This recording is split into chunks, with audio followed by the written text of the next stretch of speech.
Welcome back to the Morning Blend. Do you believe in psychics? At first, our next two guests said no, but now one is a psychic.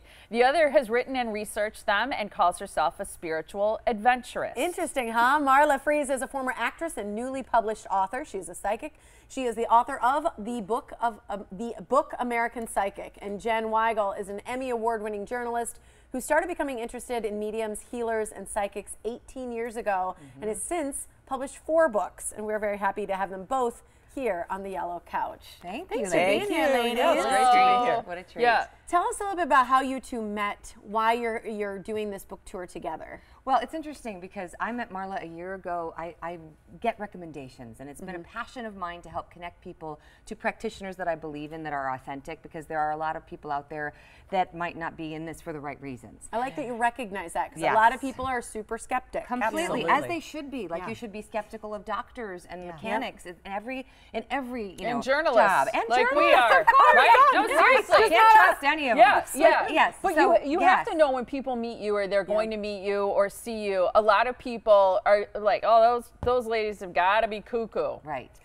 And it's Right? unfortunate. You get that though, right? She Like got they're all going to be know that, whacked. But the reason I love Marla is because she did not believe in this. And so Yeah. the trauma that she went through in her life actually triggered the intuition. And so I think that's what's really hugely important is that the brain works in mysterious ways, right, Marla? Well, I think the trauma is actually the whole point. There are a lot of people that are walking around with trauma that are actually medicating their heightened sensitivities. Yeah. I mean, They don't want to feel it. you know, they don't want to feel it. And that's actually part of the whole process, because until I actually healed the trauma, that, you know, I needed to open that door for more awareness to come in. So I moved the trauma out and healed it, and then that's when all the psychic stuff started happening. It was like a can of worms she opened up. That's amazing. What's the trauma? What happened? Well, I had a difficult childhood. My mother was really abusive.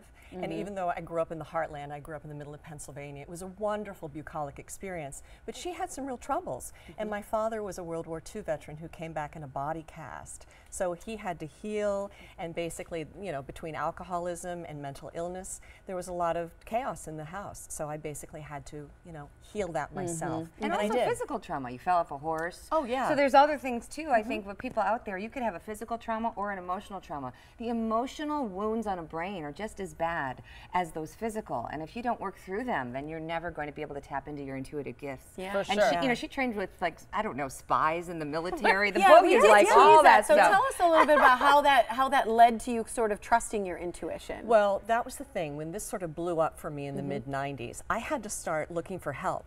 I went to clergy, I went to doctors, but it was really the U.S. military psychic spies who helped me understand this. And that's why I call the So book... the U.S. military uses psychic spies? Oh, yes. Oh, yeah. There was a whole faction between the 60s and the 90s. Whoa. Yeah. Called Stargate, and men and women doing this. There's a movie about that, Yes, right? yes. Men Who Yeah. Stare at Goats was 85% accurate. Yeah. Yeah. Oh, wow. And I was Okay. trained by the guy that basically George Clooney played. So Okay. In the movie, Good yeah. to know if people want to watch it, right? Right. The government doesn't want you to know they pay for these programs, but all the people that were in it are speaking about And it. detectives Okay. Yes. use Yeah. your services as well. Well, Yes. actually, it was in a stalking incident when my antenna really blew out of my head. So I had to go to law enforcement to get help from them, and they in turn started asking me for help. Were you able to solve the case? Well, you know what's interesting about this, because a lot of psychics work for law enforcement, it's never about solving the case. It's about giving somebody the opportunity to see something different, hear something different. And we're a tool, you know, they don't want to come to us unless they have to. It's puzzle pieces. And, you know, it's been my pro bono work. So when I have the opportunity, I will work a case for sure. I think that's really cool. One of the things that we also tease, because we want to make sure we get that for people who've been get staying everything. tuned to meet you, to see you, is communicating with the deceased. Yes. Yeah. Talk about that, because that's, I think, one of the most fascinating things to people, because so often when there's a death of someone that we love, someone who's close to us, we have all these unanswered questions. We hope they're still there. Yeah, the grief is paralyzing. Yes. Well, the science of this is basically tapping into data, to information, and consciousness survives death. Consciousness is not in the brain. It's out here. This is really great PR for God because God gives us the opportunity to actually access information. That is part of our birthright. This is part of the essence of our soul, to be able to have intuition and communicate with our deceased loved ones. Absolutely. So her antenna, rattled, can reach these sort of vibrations. It's all engineering. Yeah. And once I understood that, I was like, oh, it's not as crazy and woo-woo as a lot of people like to think it is.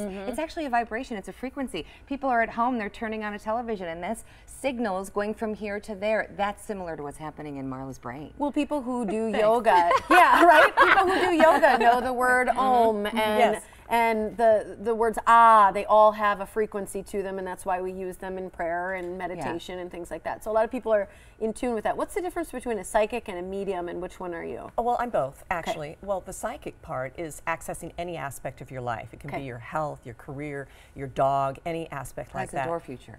Present, present, past, or future. But the mediumship is actually being able to communicate with deceased loved ones and deceased pets. Right. But I didn't believe in talking to the dead. Believe you me, it was nothing. It was not in my wheelhouse. I wasn't interested. So any time that you are skeptical or you're critical about certain things, which I was, be careful. It might come around. It might come around, and you might be able to do this. Happen to you. Yeah, and I wonder about people who you're friends with who are in your life. Do you share information only when asked, or do you sometimes say to somebody, hey, I just want to let you know, Molly, that's so important, because actually I have really good boundaries about that. I don't go where I'm not invited. Well, most of the time I don't go where I'm not invited. Well, wait, the other morning we were at the morning show in Chicago, and it's true, people ask her questions and she says, look, it's not a switch for me. I have to get something that I'm inspired to share with you because your highest good needs to hear this. Yes. It's for your highest good. I'm not a dog and pony show. I actually work for people's highest good. That's what it is. And we asked Marla in the break, you know, have you gotten anything on us? And you've said, well, you know, the point is it's really not broadcastable. Okay. I like it. Stick I can't around. wait to hear what it is. Don't go anywhere. I got a lot of questions. All right, it's so nice to meet both of you. Thank you so much. You got to come back, because you were here last time when Tiff and I were both gone. Tiff was having surgery. Great together. People are going to have the opportunity, Marla, to meet you. Will they also have the opportunity to meet you, Jenniffer? Yes, I'll be interviewing her on both. stage. Okay, conversations with Jenniffer on Marla this Thursday, July 12th, 7 p.m. at the Wilmette Theatre. That's in Illinois, on Central Avenue, Wilmette, Illinois. And then JenWeigel.com is the website to visit for more information. Just over the border. Just over the border. Here's the book again. It's American Psychic. You can go to AmericanPsychicBook.com to find out more all about this wonderful guest. Ladies, thank you. Thank you so much. We'll be right back.